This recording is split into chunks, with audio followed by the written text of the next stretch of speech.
Hello guys, pag-usapan lang natin ang breaking news. Ayon kasi sa balita viral, Catherine Bernardo wala sa araw ng Lucena.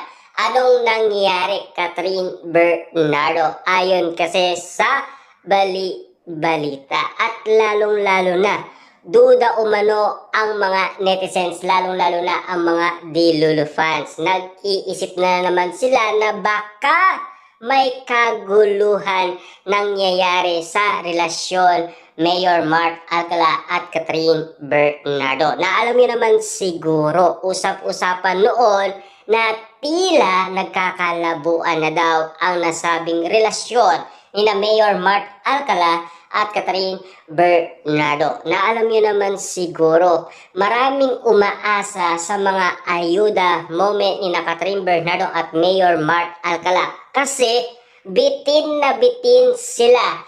Kasi walang ayudang nangyari sa Thailand. Dahil sa usaping nagbakasyon daw sina Mayor Mark Alcala at Catherine Bernardo sa Thailand. Ngunit hanggang ngayon ay wala pa ring ayuda. Ang inaasahan ng karamihan ay hindi pumunta. At ang sinasabi, wala raw ang isang Catherine Bernardo sa Lucena. Gusto sanang makita ng mga Dilulu fans sina Catherine Bernardo at Mayor Mark Alcala na sobrang sweet sa isa't isa para pantapal nga naman kasi sa kaganapan ni Daniel Padilla at Kyla Estrada sa Japan na talagang pinagkakaguluhan ng mga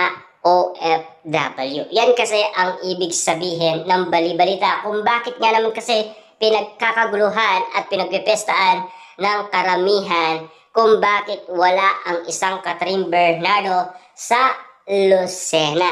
Kasi parang nagkakalabuhan daw. Na alam niyo naman siguro kung ano ang naging issue at balibalita kina Catherine Bernardo at Mayor Mark Alcala. Di man natin alam kung ano nga ba talaga ang tunay na kadahilanan or baka busy lang si Catherine Bernardo sa kanyang trabaho. Na alam niyo naman siguro kaliwat kanan ang trabaho ni Catherine Bernardo sa dami niyang mga proyekto. Kasi ang daming endorsement ni Catherine Bernardo tapos may project pa siya at siyempre kitang-kita niyo naman siguro hinip na ang karamihan sa ayuda moment ni Mayor Mark Alcala at Catherine Bernardo.